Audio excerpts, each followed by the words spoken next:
Hello, lovely people. I hope that you are well. I'm buzzing today. So I've been doing Tony Robbins' Unleash Your Power challenge. I've never done one of his things before, but I felt in a little bit of a funk in January.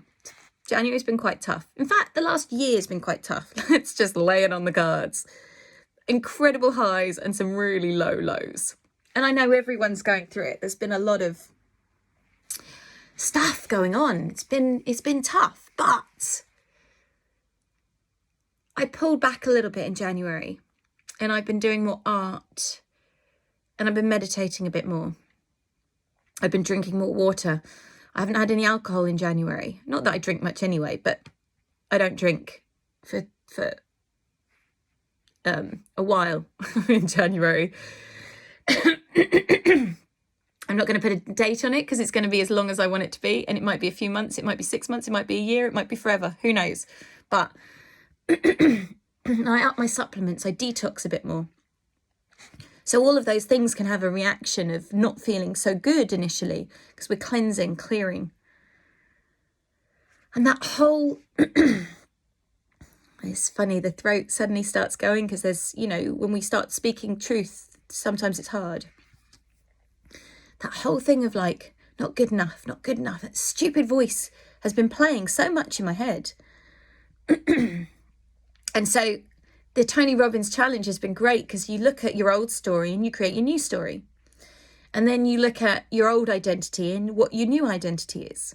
That's amazing in itself. Like reframing, let's refresh. Let's just like get a new perspective. And then what was so interesting was yesterday was about closing the gap between where you are and where you want to be. So what do you need to do? What steps do you need to take to close that gap?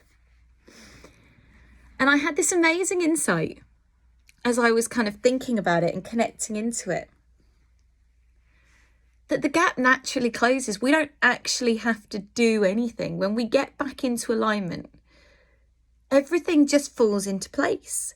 So we don't have to do anything other than look after ourselves and bring ourselves back into that aligned space.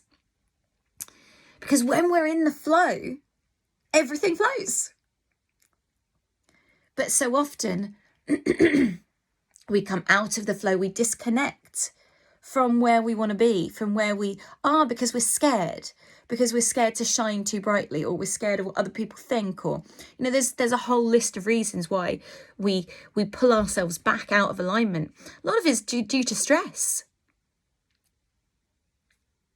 and trauma. This weekend we've got quite an action-packed weekend, so this week's been quite busy with preparing for it, getting ready.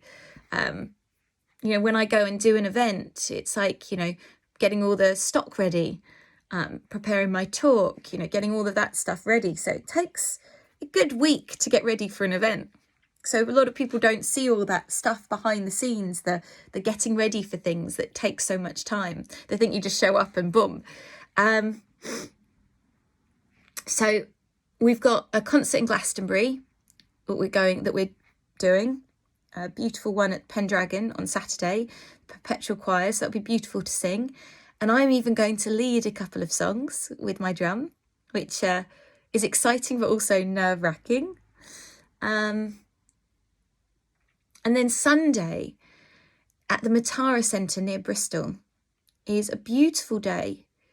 It's about creating being. And it's dedicated to the divine feminine. It's not just for women, it's for women and men. But it's a gift from the divine feminine,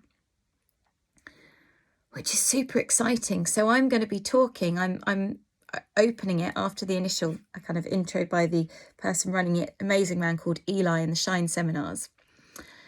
And then I'm running a cacao and mushroom ceremony, which will then lead into my talk about sacred earth, sacred union. So I've been thinking about this a lot. It's been permeating my being. And I never read off notes when I do a talk. I just flow it. But in order to flow it, I have to have cogitated and felt it. And, it's been in my being. So I've been thinking and feeling that concept so much this week.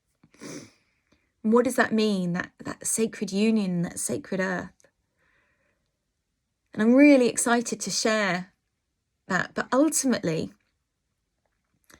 it's all about relationship with ourselves and relationship with others.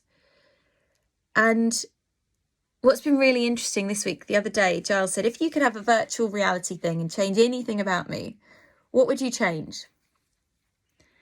And I said, one of them was that to feel his love for me more than anyone else, 500 times more. Because this has been a bit of an issue between us, because he's very loving and giving and sharing. And then I feel like I'm not so good or worthy because everyone else is getting his love and I don't feel I'm getting enough, or I'm special enough, or whatever it is. So he's been so caring and loving this week. It's so amazing. And we talked about the love languages and how we all have these different love languages. So we all express love in different ways. And sometimes we may not feel loved because we're not seeing someone's actions as love, even though that's what they're doing.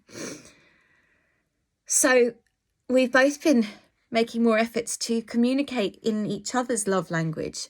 And it's amazing because it really helps to support the relationship. Relationships take work. They're not like, every relationship takes work. Our relationship with ourselves takes so much work. And what I've realised is if I'm working on my relationship with myself, my other relationships are better, because I can't always look externally for someone else to validate me. And I do a lot look for that validation. I think we all do. And that's where social media in some ways is not so good, because you put out a post and you want that validation that, yes, you're loved. Yes, what you're saying people resonate with, So what I've started to try and do, because I was getting quite attached to that, is I'm sharing because I hope that my message will help people and reach people. I'm sharing because it's my passion. But I'm not sharing because I expect feedback. I love feedback. I love people sharing. But I'm letting go of that, because otherwise you become attached and then you become disheartened if no one comments. Or if, it's like if I send out a newsletter and no one replies to the newsletter, you're like, oh, what's the point? Because we don't know. You can't always feel that feedback. So it's nice to have, if you talk to people in real life, you get the feedback, you see their expressions. But we're living in a world where so much now has become screen-based that we can't get that feedback unless someone actually gives it to us. But it's not then about validating that I am worthy of love because people have liked my post or they've commented. I'm not doing it for that reason. And so intention is super important, that I get clear with my intention when I'm doing something. So I'm doing this and I hope it reaches people and helps people. And if you want to comment, that's amazing, but I'm not doing it for that reason. So it's allowing that opening of giving without expecting back, but being open to receive back as well. So it's taking the expectation away, but still being open to whatever is then presented from the universe. And it's amazing because yesterday I did a video about my changing seasons, about having missed my first period, not because I'm pregnant, but because I'm getting older. And the kind of beginning of that transition out of that youthful, I can give birth phase, into the kind of older wise woman. And it's a gradual transition and I'm excited for that. And I want to share more on that. And I put out the post. And then at one moment I was like, oh, no one's commented, no one's liked it. Oh, maybe it's not resonating with anyone. And I was like, it's not why you did it. You did it to inspire and to share your journey, and it will reach the right people. And I let go. And in the next moment, someone messaged me saying, I'm so inspired by your work. Will you come on my podcast? So, it's letting go of expectation, but opening up to receive the beauty and majesty of the earth. And that's what I open up to, the beauty and the majesty of this world, and to be in that wonderful space. So thank you and lots of love to you all. I hope you have a magical day. And remember to be kind and loving to yourself. Mwah.